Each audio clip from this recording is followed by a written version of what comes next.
next employer is gonna get a man who enjoys work more than anybody I know, is more capable of picking up a task and performing it than just about anybody I know. But more importantly, they're gonna get a man that knows what he wants for a change. Out of life, out of employment. If I can find an employer that can make it possible for me to stay in Hemp Hill and work this land, and I can still go to bed at night after I get off work and not feel ashamed of what I had done,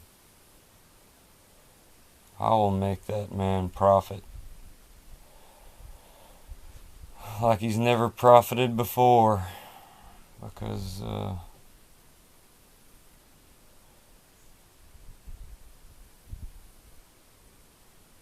my ability, I don't think, is in question. My intelligence, again, I'm a pretty wicked smart guy. And I have the added bonus of knowing exactly why I'm doing everything that I'm doing.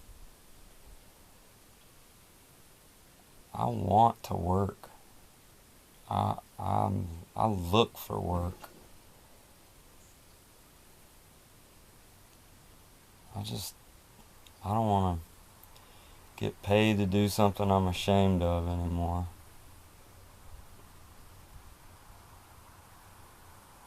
That's it. I want the people around me to profit from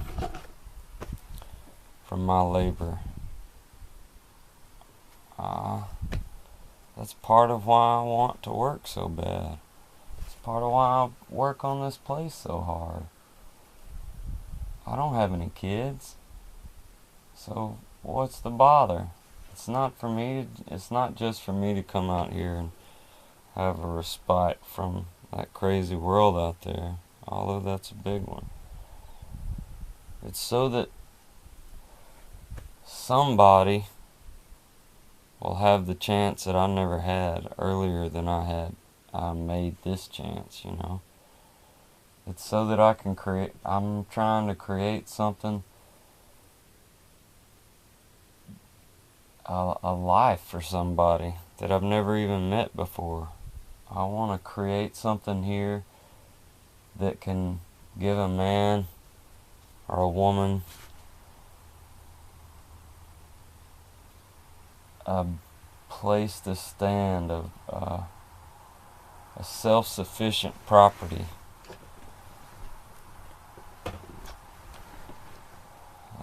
a place to feed oneself, protect oneself, and from that perspective, look at the world and see what changes might be accomplished for the better. Everyone deserves that, and so few get it anymore.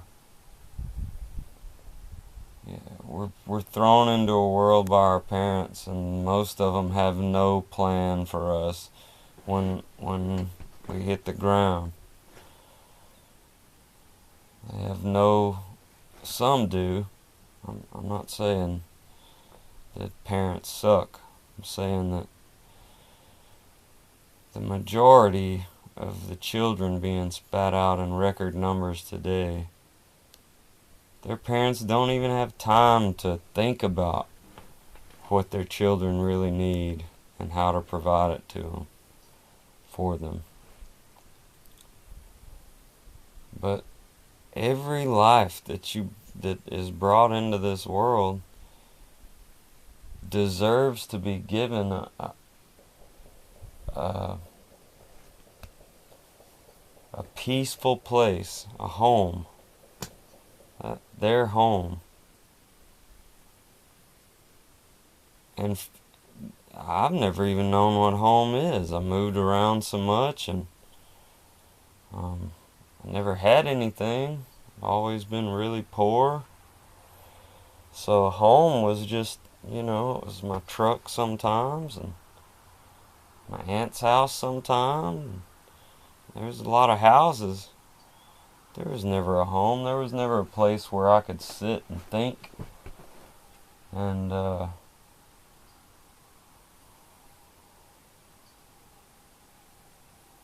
worry about the world in a positive way, instead of thinking the world is attacking me. How do I defend myself? From a home, you get to look at the world from the outside looking in, and you get to say, okay, this is the shit storm that's going on. What can I do to protect some of these people from these crazy winds? And it gives you a backed out perspective. Like, yeah, you're right, the world's a shit storm and I'm in the middle of it. But I guess what I'm trying to say is, it's very difficult for a person to be thinking about solutions to our problems when they're in the thick of the problems. And our generation has been thrown into the thick of the worst problems that have ever been. And they're constantly getting worse. It's an environment of hopelessness.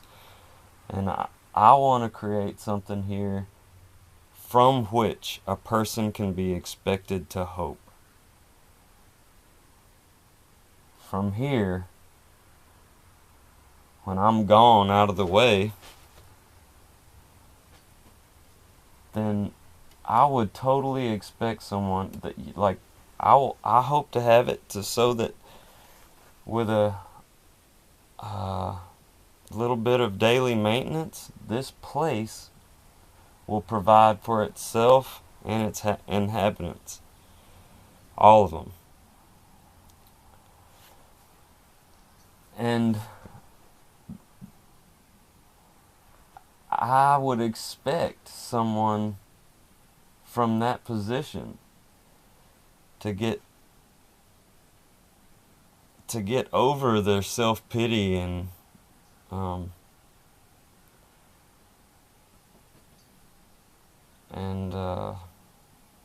fallen expectations, and get a real good look of what life really is outside of the fucking drama and bullshit and society and all of its fucking pageantry. And just come out here and see what life is, and see what you really need, which turns out is community, which turns out is the opposite of society. The only thing a person needs out here is other people.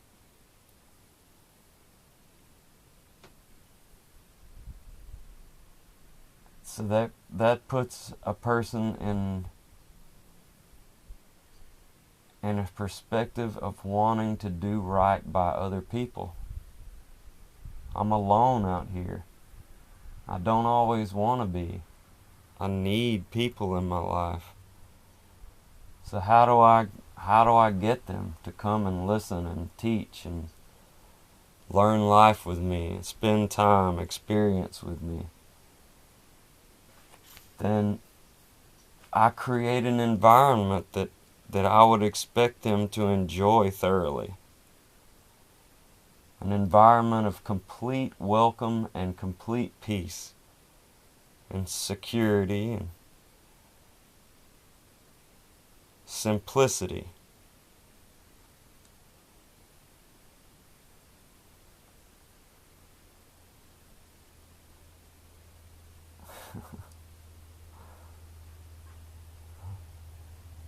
I started this video out as a resume, didn't I? now I'm solving the issues of the universe. That's all that matters. This is what love is. Observe. Get as big and an objective a picture for your point of view as you possibly can. So that, and in so doing, recognize your limitless power in that perspective. Being able to predict what's going to happen tomorrow and the next day by our actions today.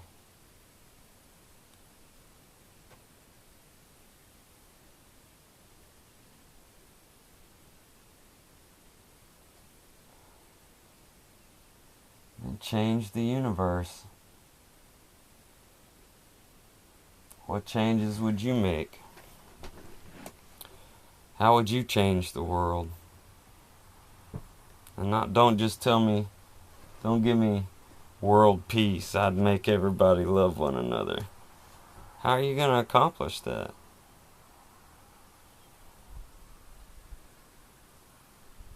These are questions that most people refuse to even ask, insisting that there is no answer.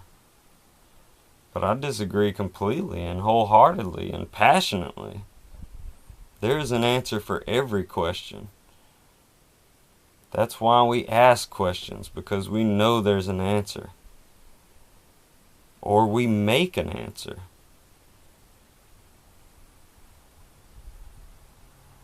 That's what love is. I sit out here alone and I think about people far away.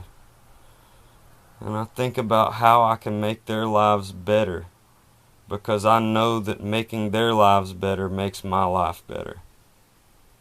That's love. Love is seeing yourself in communion with everything and everyone.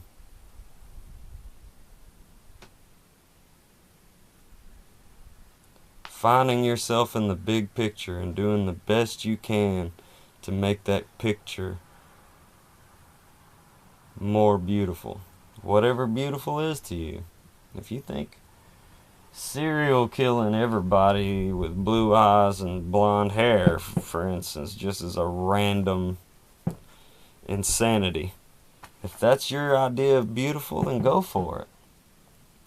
But if everyone takes that same attitude, that same stance, then not only am I convinced by what I've learned from nature that sort of anomaly will be just that, a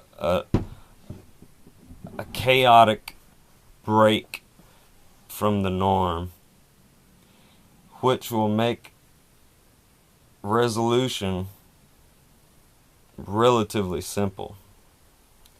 But evolution, life has been doing this evolution thing for how many millions of years? Billions of years?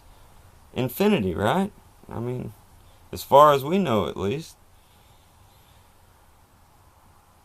And if you watch, everything is constantly becoming more beautiful because it's struggling against friction and trying to be the best self it can be, whether you're talking about a flea or a blue jay or a alligator.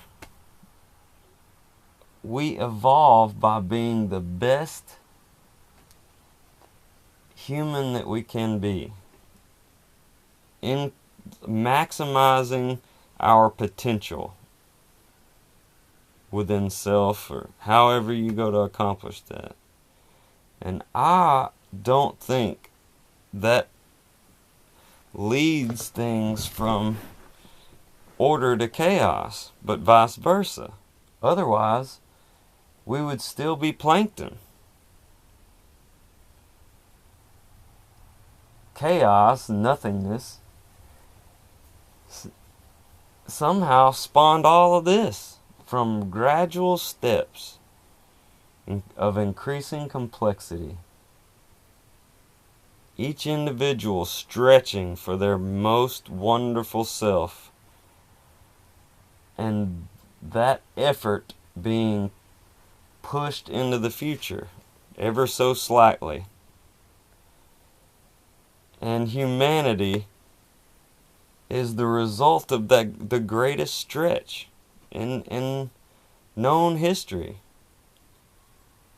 We have achieved more with our evolution than any other creature so far. But what's the terrible sadness of that fact is, we've created a position with the most potential of any creature. And this is all we've done with it. This is the result. It's like somewhere, some way far back,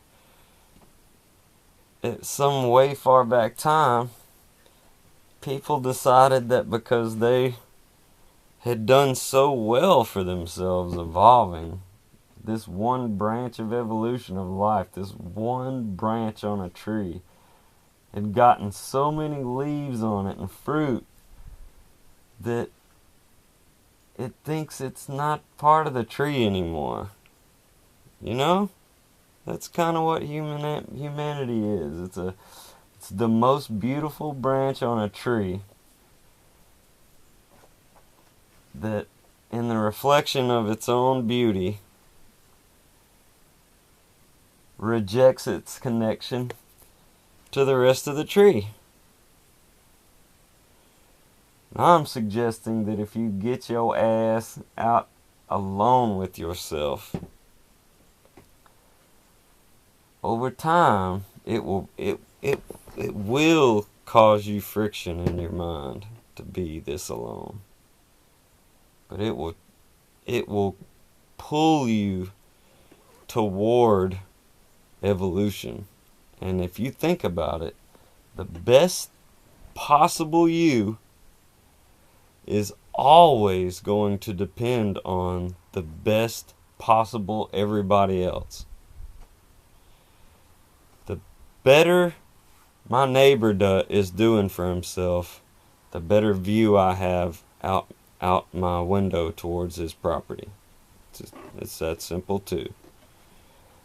The happier he is, and the more enjoyable it is for me to be around him, etc., etc., into infinity.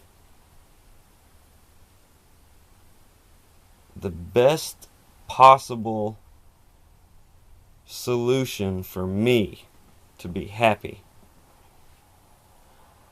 to improve myself, the most selfish concern is to make other people happy. The most self-centered thing you can do, and I love the way people talk about how self-centered someone is, and I understand the concept, and some people can get so caught up in themselves that they don't understand their effect on the people around them.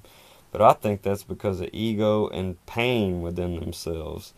They fear that what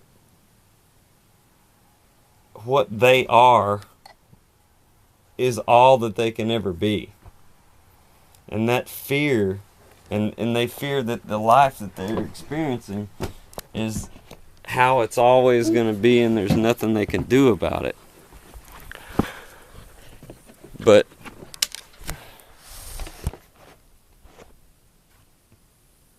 so they in that fear, they wad themselves up in a ball, and they can't see their relationship to the rest of the world. I don't think that's really selfish or self-centered. I don't know what to call that. It's just a paranoia that's turned into something else. But anyway, the best possible, the most self-centered you can be, by definition, self-centered. You're in the center of yourself. You're aware of yourself and your surroundings. And the most aware you can be of yourself and the most self-promoting decision you can make is not to fuck your neighbor, but to lift your neighbor up. Our society, through government and religion, while we're being honest, has trained people to think exactly the opposite.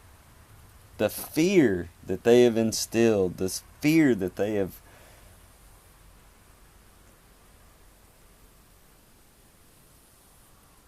controlled this universe with, they've blanketed humanity with, causes people to turn, like, you look at horror so much and your soul just looks, you just look away, look away, look away, look away, until you're not looking at anything anymore. Your soul is just running away. So you don't even see yourself, you know? Yourself is your shadow when you're in that predicament. And I say this stuff like I know everybody, and I know human experience is very similar. And I know that I've been all these people I'm talking about. And I'm not anymore, because I saw several times over a period of a long time my connection to the rest of the world. From being alone, I thought and thought and thought and thought and thought about, why am I being me? What is the purpose for me to continue to be alive? What is my function as this particular human being, Chad Dickerson? Because I had to, that question becomes, or it did for me, it became everything. When you get poor enough and destitute enough and broken enough, it becomes everything. Why don't I just shoot myself in the fucking throat? Why don't we just call it quits? And I think it's necessary. You have to ask that question. You should be asking that question right now. Why don't you fucking just off yourself? But don't ask it with the attitude that you already know the answer. Ask yourself that. Put yourself back in the other chair in front of you, the other self chair, and listen to that question being asked you. And answer it as truthfully as you can.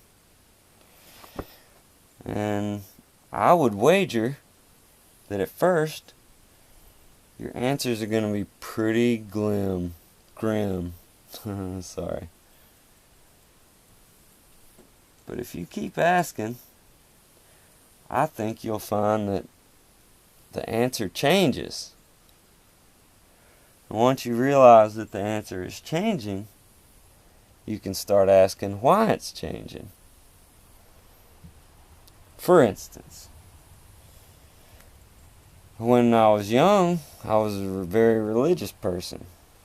And I thought the best reason not to shoot myself to end it all was because God was going to punish me with eternal damnation. Let me just make sure this thing's still recording. Yeah. So that was the best answer I could come up with. But thank God thank God I finally put that answer down and started looking for a better one, you know? And I even got so broke down and got so simple with it one time that I decided my purpose in life would be a horse, a son, and a boat. That was my purpose for life, honestly, because I thought I just tried to commit suicide. Honestly, that doesn't help my argument for objectivity, but I I was sitting there thinking of how unfair position I'd put my pawpaw in specifically. I love my pawpaw, but I thought I've got to figure out some reason to get up in the morning. I've got to find a way to inspire myself to live. 'Cause I mean, I can't keep dragging this weight around every day, or I need to just go on and finish this. But because my family understands so little about me and would suffer so great for that decision, even if I'm just living for them, I have to find some happiness in life, you know, to get me through it. So a boat and a kid and a horse. That was it. I got as far as the boat. Bree still wants a horse, but there's definitely not going to be any kids. But anyway, so when you figure out that the answers to this very relevant question, the answers are changing, then you can figure out, when you start asking how is it changing and why, you can start to figure out that you're deciding from time to time what that purpose is, and always have. It has always been a decision you made, a choice. And the question narrows itself and narrows the answers over time into a funnel that puts you in a position to ask, what's next? You're always asking, what next? What is my purpose? What am I doing here, man? You know? And the ultimate answer that I found, the more narrow the question gets me to the answer, it becomes, how am I affecting the world around me? If I am, and I always am, you are too, whether you like it or not. You may be having a smaller effect than someone else, but you are affecting the world. If you're living, if you're consuming and shitting, you're affecting the world. Bunches of worlds, in fact. But anyway, so